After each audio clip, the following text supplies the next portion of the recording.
Apply பண்ணாமலே job உங்களை தேடி வரணுமா? அதுக்கான ஆப் தான் டிக்விக். TickBig, a one go-to platform for all professionals, freelancers, students, brands and institutions. Rewrite your limits. Sign up now. நான் அமித்ஷாவையும் நிர்மலா சீதாராமனையும் பார்த்து கருத்து பரிமாற்றம் செஞ்சுக்கிட்டோம், எல்லாரும் ஒன்று இணைனா உங்கள் கட்சி விவகாரத்தை வேறு கட்சி தலைவர்கள்கிட்ட கொண்டு போய் நீங்கள் வைக்கிறதுன்றது முதல்ல தவறானது. ரெண்டாவது, அதை விட தவறானது, கட்சி உள் விவகாரம் சம்மந்தமாக தான் பேசினேன், எல்லாரும் ஒருங்கிணைக்கணுன்றதை நான் அவங்கள வலியுறுத்து. நீங்கள் ஒருங்கிணைக்கணும்னு எதுக்கு அமித்ஷா கிட்ட வலியுறுத்துறீங்க? பொய் சொல்லிட்டு எதுக்கு போனோம்? ஹரித்வார் போகிறேன், ராமரை பார்க்குறேன்னு போயிட்டு அமித்ஷாவை பார்க்குறது, அமித்ஷா தான் உங்களுக்கு ராமரா? எதுக்கு ஓடுறாரு டெல்லிக்கு? நீ சொன்னேன், நான் செஞ்சேன், இப்போ பாரு என்னை வந்து முடிசந்திரன் கொண்டு வந்து நிறுத்திட்டாங்க, அடுத்த கட்சியை விட்டு நீக்க போகிறாங்க.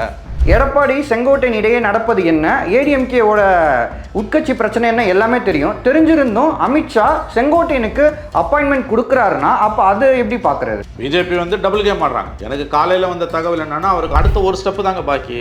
ஒரு வாரம் நோட்டீஸ் கொடுத்துட்டு கட்சியில தூக்கி வெளில போட்டால் இவர் ஒரு செல்லா காசு. இவர் இன்னொரு ஓபிஎஸ்ங்க செங்கோட்டையன். எடப்பாடி பழனிசாமி பிஜேபி என்ன பண்ணுவார் சார்? ஏன்னா பின்னாடி இருந்து ஆடுறாங்கன்றது ஒரு கட்டத்திலையுமே தெளிவாக தெரிய ஆரம்பிக்குது. அதுதான் பிரச்சனை.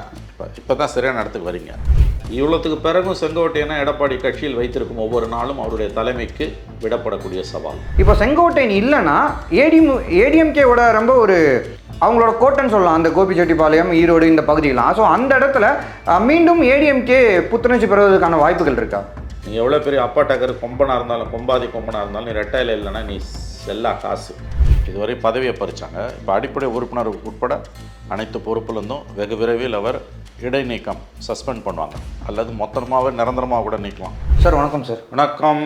சார், செங்கோட்டையன் விவகாரம் வந்து அடுத்த கட்டத்தை எட்டி இருக்கு அப்படின்னு தான் பார்க்கப்படுது. என்ன காரணம்னு பார்த்தீங்கன்னா, செங்கோட்டையன் அவர்கள் டெல்லி சென்று திரும்பியதும் ஏர்போர்ட்டில் ரிப்போர்ட்டர்ஸ் கிட்ட போட்டு உடைச்சிருக்காரு. என்ன சொல்லியிருக்காருன்னா, ஆமாம் டெல்லியில் நான் அமித்ஷாவையும் சந்தித்தேன், நிர்மலா சீதாராமன் அவர்களையுமே சந்தித்தேன் அப்படின்னு சொல்லி பதிவு பண்ணியிருக்காரு. குறிப்பாக அதிமுக ஒன்றிணையணும் அப்படின்ற கருத்தையும் அமித்ஷா முன்பு முன்வைத்தேன் அப்படின்னு சொல்லி அழுத்தமாக பதிவு பண்ணுறாரு. இது எப்படி பார்க்குறீங்க சார்? செங்கோட்டையனை அதிமுகவிலிருந்து எடப்பாடி பழனிசாமி நீக்க வேண்டிய காலம் நெருங்கி கொண்டிருக்கிறது என்று நான் கருதுகிறேன். இதுவரை பதவியை பறிச்சாங்க. இப்போ அடிப்படை உறுப்பினர் உட்பட அனைத்து பொறுப்புலேருந்தும் வெகு விரைவில் அவர் இடைநீக்கம் சஸ்பெண்ட் பண்ணுவாங்க, அல்லது மொத்தமாகவே நிரந்தரமாக கூட நீக்கலாம். அதற்கான காலம் நெருங்கி கொண்டிருக்கிறது தான் நான் பார்க்குறேன். இது அதிமுக உள்விவகாரம். இதை கொண்டு போய் பொதுவெளியில் வச்சு நான் அமித்ஷாவையும் நிர்மலா சீதாராமனையும் பார்த்து கருத்து பரிமாற்றம் செஞ்சுக்கிட்டோம், எல்லாரும் ஒன்று இணைனா உங்கள் கட்சி விவகாரத்தை வேறு கட்சி தலைவர்கள்கிட்ட கொண்டு போய் நீங்கள் வைக்கிறதுன்றது முதல்ல தவறானது. ரெண்டாவது, அதை விட தவறானது, அதை கொண்டு வந்து பொதுவெளியில் வைக்கிறது. எடப்பாடி பழனிசாமிக்கு சவால் விடுக்கிறார், நீ முடிஞ்சால் என்னை கட்சியை விட்டு நீக்கணும். அதுதான் இன்றைக்கி அவர் பார்த்த ப்ரெஸ் மீட்லேருந்து நான் தெரிந்து கொள்கிற பாடம். ஏன்னா நீங்கள் பார்ப்பீர்களே, ஆனால் அவர் நேற்று என்ன சொன்னார், நான் ஹரித்வாருக்கு போகிறேன் மன நிம்மதிக்காக, ராமரை பார்க்க போகிறேன்னார். பொய் சொல்லிட்டு எதுக்கு போனோம்? ஹரித்வார் போகிறேன் ராமரை பார்க்குறேன்னு போயிட்டு அமித்ஷாவை பார்க்குறது, அமித்ஷா தான் உங்களுக்கு ராமரா? இது என்னது? இது பார்க்க போகிறேன்னு சொல்லிட்டு போங்களேன். முதல்ல உங்கள் கட்சி விவகாரத்தை இன்னொரு கட்சி, அதான் இந்தியாவை ஆளக்கூடிய கட்சியோட தலைவர்கிட்ட, number 2 the most powerful man in the country Amit Shah, அவர்கிட்ட போய் இன்றைக்கி நீங்கள் பஞ்சாயத்து வைக்கிறீங்கனாலே நீங்கள் வெளிப்படையாக கட்சி கட்டுப்பாட்டை மீறுகிறீர்கள். இதில் அவர் சொல்கிறாரு கருத்து பரிமாற்றம் என்பது ஜனநாயக உரிமைன்றார். அதெல்லாம் ஒரு ஜனநாயக உரிமையும் கிடையாது என்னை பொறுத்த வரைக்கும். இது உட்கட்சி விவகாரம். காலையில் வானதி சீனிவாசன் என்ன சொல்கிறாங்க, பாஜக மகளிர் அணி தலைவர், தமிழ்நாடு சட்டமன்ற குழு தலைவர், அவர் செங்கோட்டையன் பாஜக தலைவர்களை சந்தித்தாரா என்பதற்கு ஏதாவது ஆதாரம் இருக்கிறதா? உங்கள் பிரேக்கிங் நியூஸுக்கெல்லாம் நான் பதில் சொல்ல முடியாது. அது சொன்ன 6 மணி நேரத்தில் போட்டு உடைக்கிறாரு. ஆமாம் நான் பார்த்தேன்றாரு. எதற்காக இந்த நாடகத்தை பாஜக ஆடுகிறது? அதிமுகவை சுக்கலாக உடைப்பதற்கு பாஜக கச்சை கட்டி கொண்டு செயல்பட்டு கொண்டிருக்கிறது.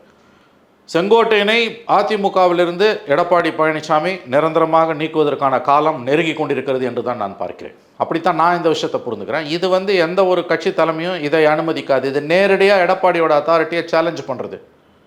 ஆகவே இதை அவர் கண்டிப்பாக அனுமதிக்க மாட்டார் என்று தான். இது பாருங்கள், அனுமதிக்கக்கூடாதுன்னா நான் சொல்லலை. ஒரு அரசியல் கட்சியோட உள் விவகாரத்தில் இப்படி செய்யுங்க அப்படி செய்யுங்கலாம் சொல்வது அதிக பிரசங்கத்தனம். நான் அதுக்குள்ளே போகவே இல்லை.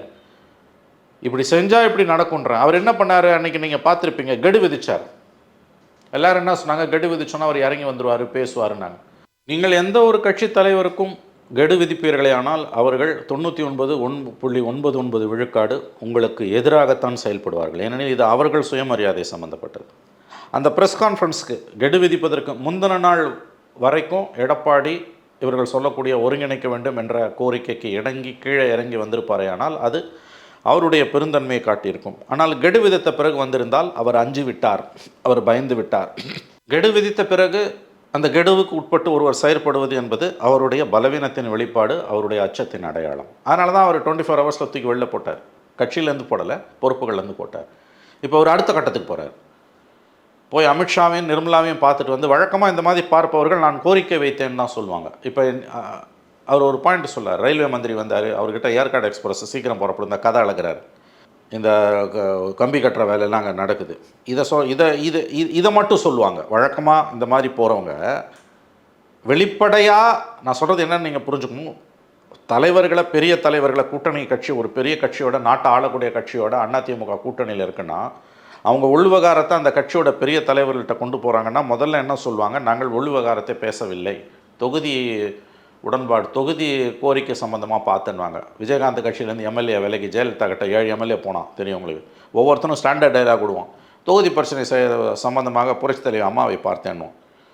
அந்த மாதிரி ஒரு டைலாக் விடணும்ல. ஆனால் அப்படி விடலை அவர். கட்சி உள்விவகாரம் சம்மந்தமாக தான் பேசினேன், எல்லாரும் ஒருங்கிணைக்கணுன்றதை நான் அவங்கள வலியுறுத்து. நீங்கள் ஒருங்கிணைக்கணும்னு எதுக்கு அமித்ஷா கிட்ட வலியுறுத்துறீங்க? உங்கள் பஞ்சாயத்துக்கு அமித்ஷா உள்ளே இழுக்கிறீங்க, எடப்பாடியை மிரட்டி அவன் வழி கொண்டு வாண்டுறீங்க. இது எடப்பாடியோட அத்தாரிட்டி டைரெக்டாக சேலஞ்ச் பண்ணி, இது அவரே சொல்லிட்டார். நான் சொல்கிறது புரியுதில்ல. வழக்கமாக இந்த மாதிரி பெரிய கட்சியோட உறவில் இருக்கக்கூடிய ஒரு மாநில கட்சியோட ஒரு தலைவர், தன்னுடைய தலைமைக்கு எதிராக கலகம் செய்யக்கூடியவர், அந்த பெரிய கட்சியை போய் பார்த்துட்டு வந்தார்னா முதல்ல அந்த சந்திப்பை பற்றி நான் பார்க்கவே இல்லைன்னு சொல்லுவார். ஏன்னா வானதி என்ன சொன்னாங்க, பார்த்ததுக்கு ஆதாரமே இல்லைன்ட்டாங்க. நான் பார்க்கலன்னு சொல்லுவாங்க. ரெண்டாவது அப்படி பார்க்குறாங்கன்னு என்ன சொல்லுவாங்க, ஏங்க இதெல்லாம் பேசல, அரசியல்லாம் பேசல, ஏற்காடு எக்ஸ்பிரஸ் 3 மணிக்கு போகிறப்படுது, 2 மணிக்கு புறப்பட வைக்கணும், இல்லை இப்போ 4 மணிக்கு போகிற, இந்த மாதிரி ஒரு கம்பி கட்டுற வேலை நடக்கும். அதுவும் இல்லை. அடுத்த ஸ்டேஜுக்கு போகிறாரு. நான் பார்த்தேன், எல்லாரையும் ஒருங்கிணையத்துக்கு முயற்சி செய்யணுன்றாரு. அப்போ உங்கள் பஞ்சாயத்துக்கு அவரை இழுத்துட்டு வரீங்கன்னா எடப்பாடியை நான் சொல்லி எடப்பாடி கேட்கல, நீ வந்து 2 தட்டுன்றாரு. இது எப்படி எடப்பாடி அலோவ் பண்ணுவார்? எடப்பாடி பொசிஷன்லேருந்து நீங்கள் அலோவ் பண்ணுவீங்களா? செங்கோட்டையன் அதிமுகவிலிருந்து நீக்கப்படுவதற்கான காலம் கனிந்து வருகிறது என்று தான் நான் பார்க்கிறேன். சரி, ஓகேங்க சார். இப்போ நீங்கள் சொல்கிற மாதிரி செங்கோட்டையனை கட்சியிலேருந்து நீக்கிறதுக்கான சூழலை வந்து செங்கோட்டையனே உருவாக்கியிருக்காரு வச்சுக்கலாம். ஆனால் இன்னொரு பக்கம் பார்த்தீங்கன்னா ஏடிஎம்கே பிஜேபியோட அலைன்ஸில் எடப்பாடி வச்ச முக்கியமான ஒரு பாயிண்ட் என்னன்னா, அதிமுக ஒன்றிணைக்கணுன்ற பிரச்சனைக்குள்ள பிஜேபி என்றைக்குமே வரக்கூடாது அப்படின்னு சொன்னார். ஓகே, இப்போ இங்கே இருக்க சூழல் என்ன, எடப்பாடி செங்கோட்டையன் இடையே நடப்பது என்ன, ஏடிஎம்கேவோட உட்கட்சி பிரச்சனை என்ன, எல்லாமே தெரிஞ்சிருந்தும் அமித்ஷா செங்கோட்டையனுக்கு அப்பாயின்மெண்ட் கொடுக்குறாருன்னா அப்போ அது எப்படி பார்க்குறது? அப்பாயின்மெண்ட் கொடுக்குறாருன்னா அதில் 2 வியூ இருக்குது. ஒரு தரப்பு என்ன சொல்கிறாங்க, அவர் எச்சரித்து அனுப்பினார், நீங்கள் வந்து போய் ஒழுங்காக இருங்க, சண்டை போடாதீங்க, இப்போ பிறகு பார்த்துக்கலாம், தேர்தலில் வந்து நாங்கள் பிஆர் எலெக்ஷன் முடிஞ்சோன்னா நாங்கள் தமிழ்நாட்டுக்கு நான் வரேன், அப்போ நம்ம சரி பண்ணிக்கலாம் எல்லாத்தையும் சொன்னார். நீங்கள் எடப்பாடியோட மோதாதீங்க, இப்போதைக்கு இது வந்து நம்ம ஒன்றா இல்லைன்னா பிரச்சனைன்னு ஒரு ஆலோசனை சொன்னதா ஒரு கருத்து. ரெண்டாவது பாயிண்ட் ஆஃப் வியூ என்னென்னா, இல்லை அவர் வந்து நீங்கள் செய்கிறத செய்யுங்க, ஆசீர்வாதம் இருக்குன்னு சொன்னாருன்றாங்க. இதில் எது உண்மை நமக்கு தெரியல.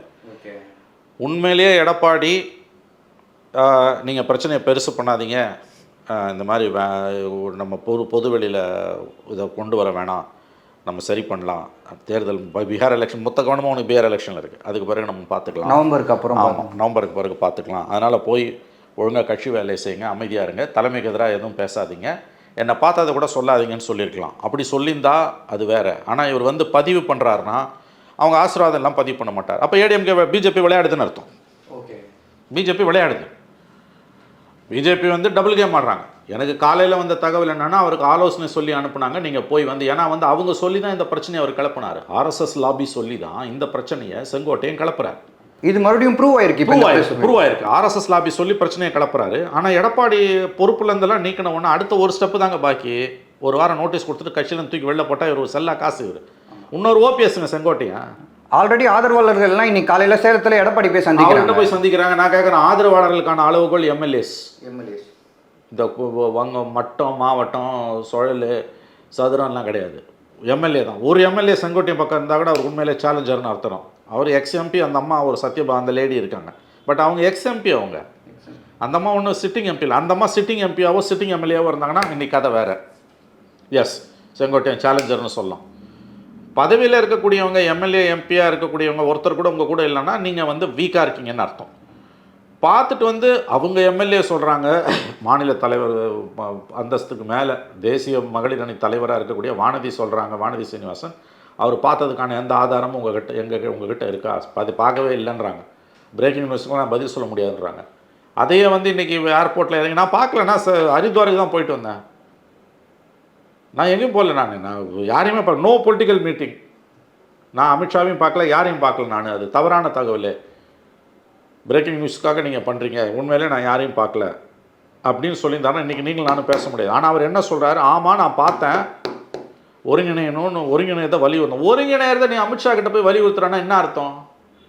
உன்னால் தீர்க்க முடியல, நீ அமித்ஷாவை துணைக்கு கூப்பிடுறீங்க. ரெண்டாவது, ஆர்எஸ்எஸ் லாபி சொல்லி தான் நீங்கள் எடப்பாடிக்கு எதிராக சுண்டு பேசுனீங்க, அதுக்கான பலனை அனுபவிச்சோன்னே இந்த பாரு நீ சொன்ன நான் செஞ்சேன், இப்போ அதுக்கான வினையை நான் அனுபவிக்கிறேன், என்ன பண்ணுறது சொல்லு, என்னை காப்பாற்றுன்னு எஸ்ஓஎஸ்வாங்க, அதை தான் செஞ்சுருக்காரு.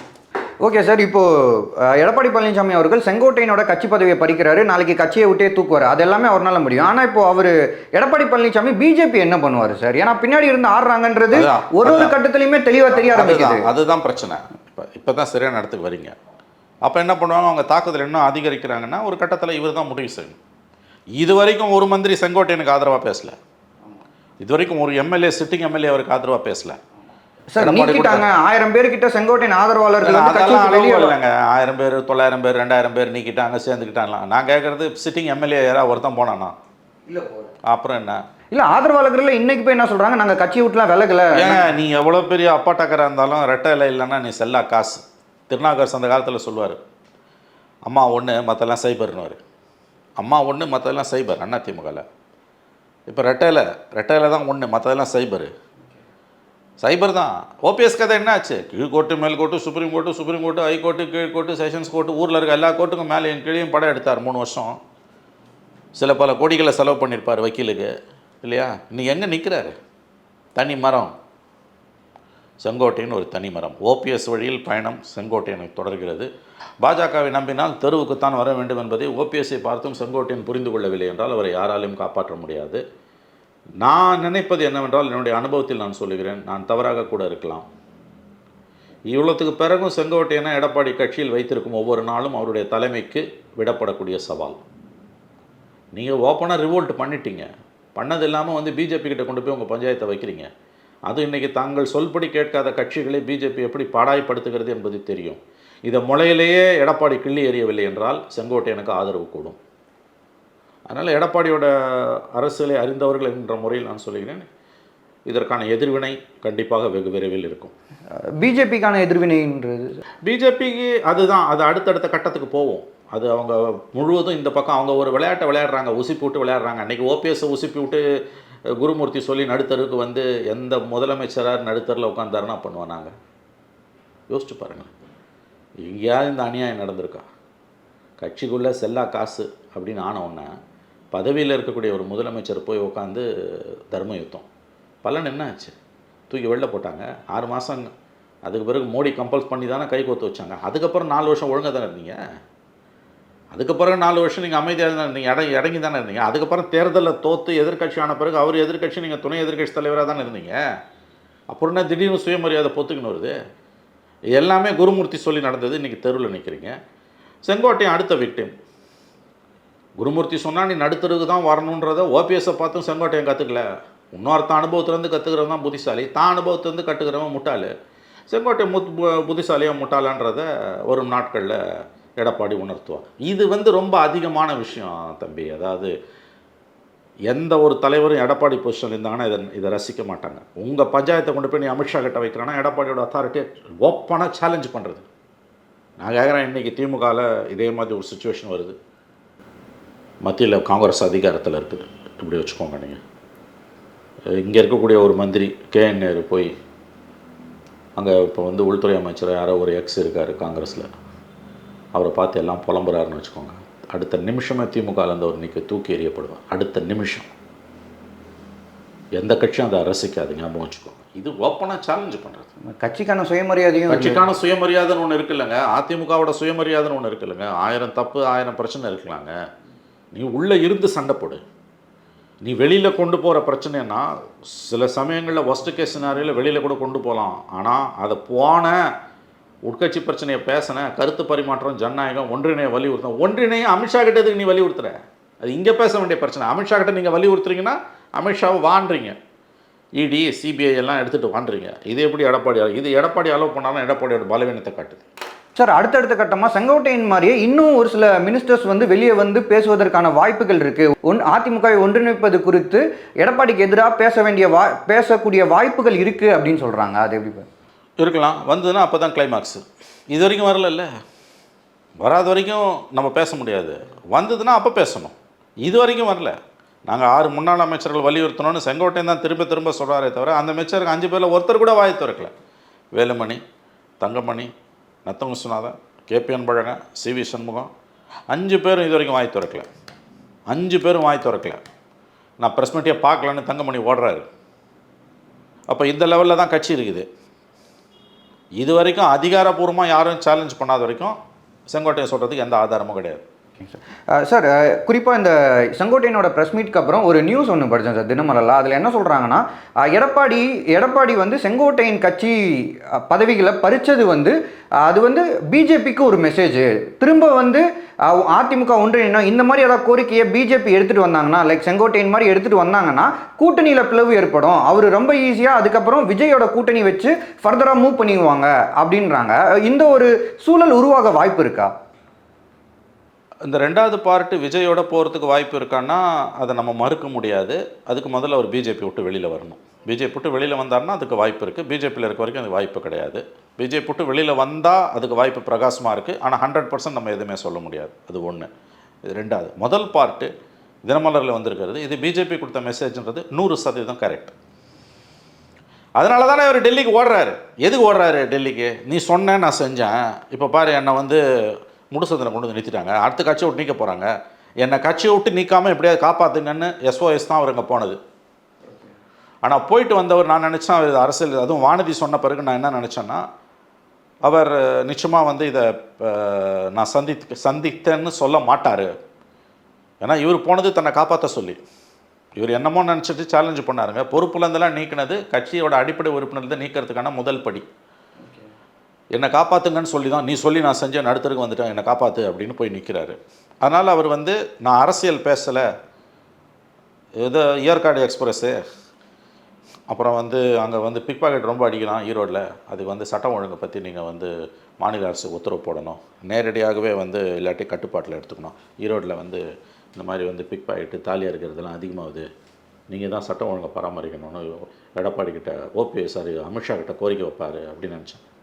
இப்போ சொன்னார்ல, இந்த ஏற்காடு எக்ஸ்பிரஸை பற்றி ஒரு கதை அளந்தார்ல, அந்த மாதிரி ஏதோ ஒரு கதையை அளப்பாருன்னு நினச்சேன். நான் ஓப்பனாக சொல்கிறாரு, நான் உட்கட்சி விவகாரத்தை பேசினேன், ஒருங்கிணைணும்னு வலியுறுத்தினார். அந்த வார்த்தைக்கு பிறகு அவர் எப்படி கட்சியில் வச்சுருக்க முடியும்?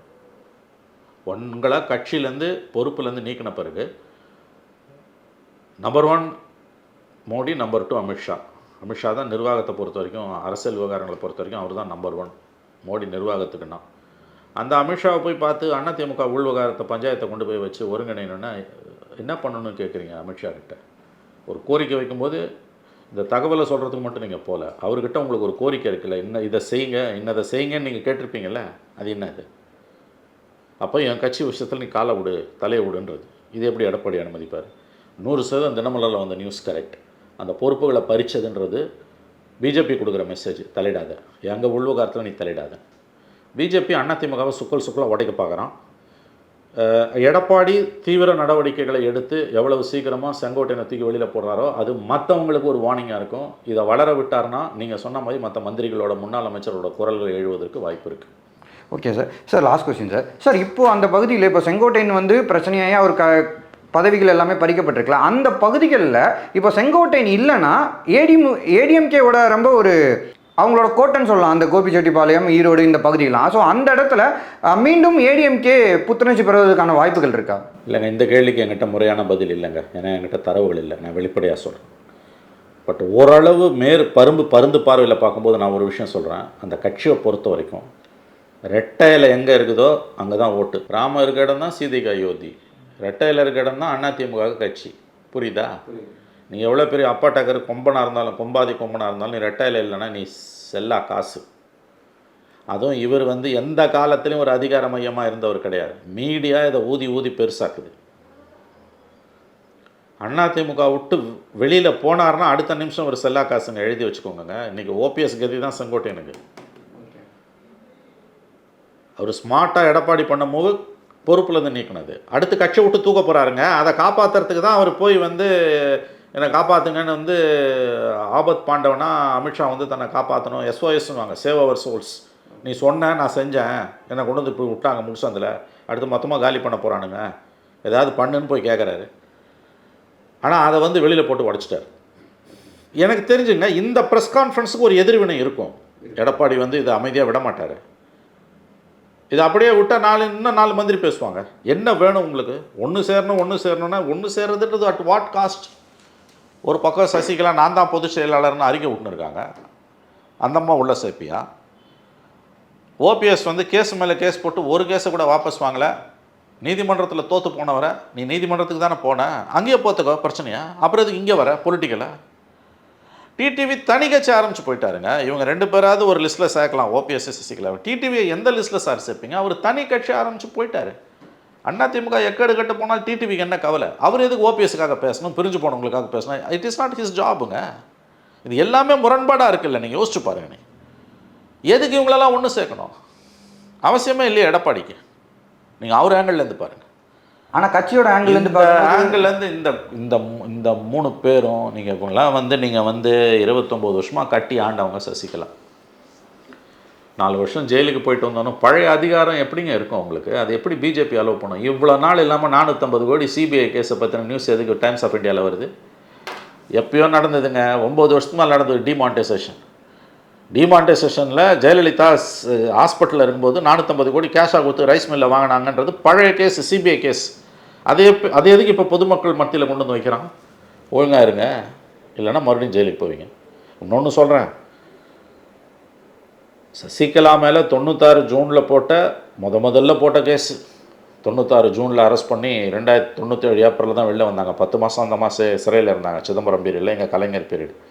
காஃபி போஸ் அந்நிய செலவாணி மோசடி வழக்கு, ஃபெரா கேஸ், ஒரு 3-4 கேஸ் போட்டாங்க தம்பி. அதில் எனக்கு தெரிஞ்சு 2 கேஸோ 3 கேஸோ இப்போ வரைக்கும் பெண்டிங். நம்புவீங்களா? எவ்வளோ? 30 வருஷமா, 28 வருஷமாக பெண்டிங். நம்ம சிஸ்டம் எவ்வளோ கேவலமாக இருக்குன்றதுக்கு உதாரணம். 6 கேஸ் என்னமோ போட்டாங்கப்பா. அதில் எனக்கு தெரிஞ்சு சப்ஜெக்ட் டு கரெக்ஷன் 2 அல்லது 3 கேஸ் இன்னமும் பெண்டிங்.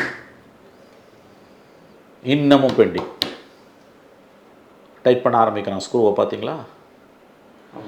டிடிவியும் ஓபிஎஸும் எந்த காலத்துலேயும் பிஜேபிக்கு எதிராக போக முடியாது. அமித்ஷா மனம் கோணாமல் மட்டும்தான் அவங்க நடந்துக்கணும், இல்லைன்னா அவங்களுக்கு அதுக்கான எதிர்வினைகள் அதிகமாக இருக்கும். அதனால் இன்றைக்கி அதிமுகவில் ஏற்பட்டிருக்க எல்லா சிக்கலுக்கும் முழுக்க சூத்திரதாரி அமித்ஷா தான். ஏன்னா இவங்க அத்தனை பேரும் அமித்ஷா சொன்னால் தான் கேட்பாங்க. அமித்ஷா ஒரு பக்கம் கண்ணை காமிச்சா அமைதியாகிடுவாங்க. அதில் புது பிளேயராக கொண்டு வந்து செங்கோட்டையன் இறக்கிருக்காங்க. எடப்பாடி செயல்றதெல்லாம் சரியா தப்பா அது வேறு விவாதங்க. அது அந்த கட்சி முடிவு பண்ணிக்கிட்டோம்.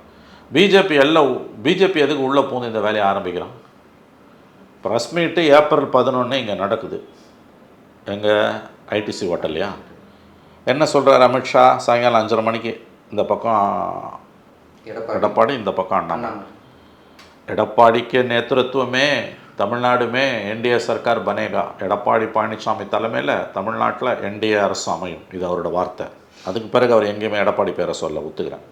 முதல் ப்ரெஸ் மீட்டில் சொல்லிட்டார். அதான அளவுகோல். அதுக்கு பிறகு நீங்கள் பார்த்தீங்கன்னா அவர் கொடுத்த 3 பேட்டியில், தினமலர், தினத்தந்தி ஒரே நாளில் வந்த பேட்டியில் என்டிஏ அரசமையும் உள்ளேருந்து ஒருத்தர் ஏடிஎம்கேலேருந்து சிஎம் ஆவார். நியூ இண்டியன் எக்ஸ்பிரஸ் கொடுத்த பேட்டியும் அதே கதை தான். அதுக்கு பிறகு அவர் பெயர் அவர் சொல்லவே இல்லை. அந்த ப்ரெஸ் கான்ஃபரன்ஸ்லேயே கூட்டணியை அறிவித்த அதே ப்ரெஸ் கான்ஃபரன்ஸ்லேயே கேட்கப்பட்ட ஒரு முக்கியமான கேள்வி, அதிமுகவுக்குள்ளே இருக்கக்கூடிய பிரிஞ்சு போனவங்கள ஒன்று சேர்க்கணும்னு ஒரு கோரிக்கை இருக்குது, அதில் உங்கள் கருத்து என்ன? அதுக்கு அமித்ஷாவோட பதில், எந்த கட்சியின் உள்விவகாரங்களிலும் நாங்கள் தலையிட மாட்டோம். ஆனால் இது அதிகாரப்பூர்வ பதில். ஆனால் நடைமுறையில் அவங்க என்ன பண்ணுறாங்க? உசுப்பி விட்டு ஒன்று சேரணுன்றாங்க. ஒன்று சேர்றது எதுக்கு? நீங்கள் நினைக்கிற மாதிரி அரசியலில் வந்து எல்லோரும் ஒன்று சேரணும் அப்படின்றது, குடும்பத்தில் ஒன்று சேரணுன்றதெல்லாம் வந்து வெளியிலேருந்து பார்க்குறவனுக்கு, சம்மந்தப்பட்டவனுக்கு அது வேணான்னா வேணாம் தான். நீ எதுக்கு அதிமுக விஷயத்தில் மூக்க நுழைக்கிறன்றதான் இப்போ கேள்வி. அவன் எகட கட்டு போகிறான். நீங்கள் தானே சொன்னீங்க அவங்க விஷயத்தை நாங்கள் தலையிட மாட்டோன்னு. நான் சொல்ல புரியுதா உங்களுக்கு? புரியுது. நான் சொல்கிறது இன்னொரு விஷயம், எடப்பாடி பொசிஷனில் உங்களை வச்சு பார்த்தீங்கன்னா அதிமுக தலைவராக பொதுச் செயலாளர் தான் தலைவர், முன்னாள் முதலமைச்சர், எதிர்கட்சி தலைவர்னு நான் சேர்த்துக்க மாட்டேன்னும் போது நீ அமித்ஷா கிட்ட போய் நிற்கிறேன்னா நான் எதுக்கு உன்னை கட்சியில் வச்சுருக்கணும்? அடுத்து அங்கே போவோம், கண்டிப்பாக போவோம், கிளைமாக்ஸ் இருக்குது. இது அடுத்தடுத்த கட்டங்களில் கட்சிக்கு நல்லதாக கட்டதானா அது வேற சார். ஆனால் ஒன்றிணையணுன்றது பாஜகவுக்கு ரொம்ப முக்கியமாக நேச்சுரலி தேவைப்படுது, வெற்றிக்காக. எடப்பாடிக்கு தேவைப்படல. பாஜகவுக்கு ஏன் தேவைப்படுது வெற்றின்ற பாயிண்ட்? ஆமாம், தென் மாவட்டங்களில் ஒரு 15லேருந்து 20 சீட் அடி வாங்குன்றாங்க. இவங்க போய் வந்து முக்குலத்தோர் வாக்குகள் போகுன்றாங்க. அது எந்த அளவு உண்மைன்னு தெரில. பட் அந்த ஆபத்து இருக்குது, அந்த ஆபத்து இருக்குது. ஏன்னா இவர் ஒன்றும் ஜெயலலிதா கிடையாது, இவர் எடப்பாடி. இதே நான் இப்படி வச்சு கேட்குறேன், இன்றைக்கி ஜெயலலிதா எடப்பாடி பொசிஷன்லேருந்து இப்படி ஒரு சுச்சுவேஷன் கட்சியில் வந்து இதெல்லாம் நடக்குதுன்னா நீங்கள் அந்த விஷயத்தை எப்படி ஹேண்டில் பண்ணுவீங்க? ஊதி தள்ளிட்டு போயிடுவீங்க. இல்லை சார், அந்த பாயிண்ட்டுக்கு வரும்போது எல்லாருமே என்ன சொல்கிறாங்கன்னா, இன்றைக்கி ஜெயலலிதா இருந்தாங்கன்னா அங்கே வெற்றி இருந்திருக்கும், அவங்க ஜெயிச்சிருப்பாங்க, இந்த பிரச்சனையே வந்திருக்காது அப்படின்றாங்க. இப்பயுமே வந்து ஒன்றிணைன்றது எடப்பாடி ஜெயிச்சிருந்தா பிரச்சனையே இல்லையே. 2024 ஓரளவுக்கு வெற்றி பெற்றிருந்தா கூட அவர் ஒரு 10 தொகுதி 12 தொகுதி ஜெயிச்சிருந்தா கூட பிரச்சனையே இல்லை. அந்த ரிசல்ட் அவ்வளோ மோசமாக போனதுனால தான் இங்கே வந்து நிற்கிறோம். அது காரணம் எடப்பாடியா அண்ணாமலையா? ஒரு பாத யாத்திரை போகிறாரு, அந்த பாத யாத்திரையில் போய் வந்து துவக்க விழாவில் ராமேஸ்வரத்தில் அவங்க கட்சியை வளர்க்குறதுக்கு அவர் பாத யாத்திரை போகும்போது அந்த துவக்க விழாவில் எதுக்கு போய் வந்து ஆர்பி உதயகுமார் அனுப்பிச்சார்? எவ்வளோ அசிங்கம் அது. உன் கட்சி வளர்க்கணும், நீ போகிற. இது எங்கள் கோட்டை, தமிழ்நாடு. திமுக அதிமுக 2 பேருக்கும் கோட்டை. திமுக இல்லைன்னா அதிமுக, அதிமுக இல்லைன்னா திமுக தான். இதுதான் தமிழ்நாடு. புதுசாக ஒரு பிளேயர் வரான், மத்தியில் அதிகாரம் இருக்குன்ட்டு வரீங்க. அவர் பாத யாத்திரை போகிற விழாவில் எல்லா கூட்டணி கட்சியை மேடையில் ஏற்றுனாங்க. அன்றைக்கே இவங்க போயிருக்கக்கூடாது, போனார். ஆர்பி உதயகுமார் போனார். ஆனால் பிரச்சாரத்தில் ஆரம்பிக்கும் போது என்னென்னலாம் பேசினார் அவர். ஜெயலலிதா ஊழல்வாதினார், எம்ஜிஆர் ஊழல்வாதினார், அண்ணாதுரையை திட்டினார். எல்லா விதமான, அதாவது கால்குலேட்டடாக ஏடிஎம்கே பிஜேபி அலையன்ஸை உடைக்கிறதுக்கு என்னெல்லாம் பண்ண முடியுமோ அத்தனையும் பண்ணார் அண்ணாமலை இல்லையா? அதுக்கு மேற்கொண்டு அங்கே கூட்டணியில் இருக்கவே முடியாதுன்ட்டு தான் அவர் வெளியில் வரார். அவர் பிஜேபிக்கு சாதகமாக தான் தமிழ்நாட்டில் செயல்பட்டு வந்து கொண்டிருக்கிறார் என்பதற்கு சரியான உதாரணம் நேற்றைக்கு அவர் பேசியிருக்கிறார். அண்ணாமலை திமுக கூட்டணி வலுவாக இருக்குது, ஆன்டி இன்கம்பன்சி தமிழ்நாட்டில் இல்லைன்றார். இந்த வார்த்தை உங்கள் வாயிலேருந்து வரலாமா? முதல்ல அது factually wrong. Huge anti incumbency கீழே இருக்குது, அதீதமான ஆன்டி இன்கம்பன்சி இருக்குது, அரசுக்கு எதிரான கொதிநிலை மக்கள் மத்தியில் இருக்குது. எதிர்கட்சிகளுக்கு புத்தி இல்லை, மீடியா திமுக கொத்தடிமையாக இருக்குது, அதனால் வந்து ஆன்டி இன்கம்பன்சி இல்லைன்னு ஒரு தோற்றம் இருக்குது. இது அண்ணாமலைக்கு என்னையும் உங்களை விட நல்லா தெரியும். அந்த வார்த்தையை அவர் ஏன் சொல்கிறாரு? ஆன்டி இன்கம்பன்சியே இல்லாட்டி கூட அவர் வாயிலேருந்து அந்த வார்த்தை வருதுன்னா, வாக்கு வங்கி அரசியல் இருக்க ஒரு அரசியல்வாதி வாயிலேருந்து வருதுன்னா அவர் யாரோட ஆள்? இப்போ இதையும் அப்படியே கேமராவை கட் பண்ணி ரிவர்ஸில் போங்க. பாத யாத்திரையில் ஏடிஎம்கேவை எவ்வளோ தூரம் உசுப்ப முடியுமோ உசுப்பி அந்த அலையன்ஸை உடைச்சார்ல, அப்போ யாரோட பிரதிநிதியாக இது வரைக்கும் செயல்பட்டு கொண்டிருக்கிறார் அண்ணாமலை. அப்போ அந்த அலையன்ஸ் உடையுதுங்க. அந்த அலையன்ஸ் உடையும் போது பார்லிமெண்ட் எலெக்ஷனில் எம்ஜிஆரே தோத்தாருங்க. சரி, அசம்பிளி எலெக்ஷனில் 10 வருஷம் ஆன்டி இன்கம்பன்சிக்கு பிறகு 66 சீட்டு ஜெயிச்சார். அது என்ன கதை? 5 சீட்டு பாமக, 4 சீட்டு பாஜக ஜெயிச்சது. யார் இவங்க இல்லைன்னா ஜெயிச்சிருப்பாங்களா? ஒரு எம்எல்ஏ ஜெயிச்சிருப்பானா பாஜக? நான் கேட்குறேன். மோடி ஃபோட்டோ பிச்சு எறிஞ்சிட்டு அதில் ஜெயலலிதா ஃபோட்டோ, எம்ஜிஆர் ஃபோட்டோ ஒட்டி தானே ஓட்டு கேட்டாங்க இவங்க. அப்புறம் எடப்பாடி மட்டும் சொல்கிற நீ? அஃப்கோர்ஸ் பலவீனமாக இருக்குது, சந்தேகமே இல்லை. பார்லிமெண்ட் எலெக்ஷனில் படுதோல்வி, அசம்பிளியில் 66 சீட்டு வாங்கினது பெரிய விஷயம். உள்ளாட்சி தேர்தல்லாம் வந்து இன்றைக்கி என்ன லட்சணத்தில் நடக்குதுன்னு தமிழ்நாட்டில் தெரியும். அப்போ இதுக்கு பிஜேபியோட நீங்கள் சேர்ந்தது தான் காரணம்னா கட்சி முடிவு தானே அதுக்கு. அப்போ எல்லோரும் தானே பொறுப்பு அதுக்கு. எதுக்கு போய் பிஜேபியோட சேர்ந்தீங்க? எஸ்டிபிஐ மாநாட்டில் பிப்ரவரியில் என்ன சொல்ல, எந்த தேர்தலையும் 26 இல்லை 41 46 தேர்தலில் கூட கிடையாதுன்னு நீங்கள் பேசுனீங்க. போய் சேர்றீங்க, சேர்ந்தீங்கல்ல, முடிஞ்சு போச்சுக்காரு. அவ்வளோதான், அதோட விளைவு தான் இது. கூடி அழிக்கிறான் பிஜேபி உங்களை. பிஜேபியோட ஆலிங்கனம் திருதராஷ்டிர ஆலிங்கனம். அப்படியே கட்டி பிடிச்சா நீ வந்து செதஞ்சிருவேன், சின்ன பின்னம் ஆகிடுவேன், சிதிலாக, அதாவது ஒன்றுமே இல்லாமல் நீ வந்து முற்றிலுமாக அழிந்து போவாய். அதுதான் வந்து திருதராஷ்டிர ஆலிங்கனன்றது. மகாபாரதத்தில் திருதராஷ்டிரம் போர் முடிஞ்சோன்னே பீமனை கட்டி பிடிக்கும்போது முதல்ல வெங்கல சிலையை கிருஷ்ணர் அனுப்புவார். கட்டி பிடிக்கும்போது இவன் தான் தன் மகனை கொண்டான்றது அவருக்கு நினைவு வரும்போது அவர் ரொம்ப நேரம் கட்டி பிடிக்கும்போது வெங்கல சிலை உடஞ்சி அப்படியே கீழே விழுந்துடும். அழுவார், ஐயோ நான் என் தம்பி மகனையும் கொண்டுட்டேன். இல்லை நீ கொல்லலை, நான் அனுப்புனது வெங்கல சிலை, இப்போ அனுப்புகிறேன் பீமன் என்ன. அப்போ தான் கட்டி பிடிச்சி ஆசீர்வாதம் பண்ணுவார். அது மாதிரி ஒரு சொல்லாடல். ஒரு விஷயத்தை கட்டி பிடிக்கிறான்னா அன்பின் வெளிப்பாடு அல்ல, அது அழிவின் அடையாளம்ன்றதுக்கு பேர் தான் திருதராஷ்டிர ஆலிங்கனம். அதான் இன்றைக்கி பிஜேபி செஞ்சுக்கிட்டு இருக்கு. அதிமுகவை பாஜக விழுங்கி கொண்டிருக்கிறது. அதிமுக அழிவில் தான் தாங்கள் வளர முடியும் என்று பிஜேபி நம்புகிறது. இது பிஜேபிக்கும் தெரியும். வேறு வழி இல்லாமல் அவர்கள் அலையன்ஸுக்கு போனாங்க என்று அதற்கான விலையை கொடுத்து கொண்டிருக்கிறார்கள். ஒன்று உண்மை, இது இந்த மாதிரி சந்தி சிரித்து போகிறதால, அதுவும் 4 முனை போட்டி வந்ததுன்னா, அது 4 முனையோ 5 முனையோ, ஈவன் மினிமம் 4 முனையாக இருந்தாலும் திமுகவுக்கு தான் ஹியூஜ் அட்வான்டேஜ். அதில் சந்தேகம் இல்லை. திமுக கேக்குவா காணாலும் ஆச்சரியம் இல்லை. சார் நிறைய முக்கியமான விஷயங்களோட ஷேர் பண்ணிங்க சார். நேரம் ஒதுக்குனது நன்றி. நன்றி. அப்ளை பண்ணாமலே ஜாப் உங்களை தேடி வரணுமா? அதுக்கான ஆப் தான் டிக்விக். TickBig, a one go-to platform for all professionals, freelancers, students, brands and institutions. Rewrite your limits. Sign up now.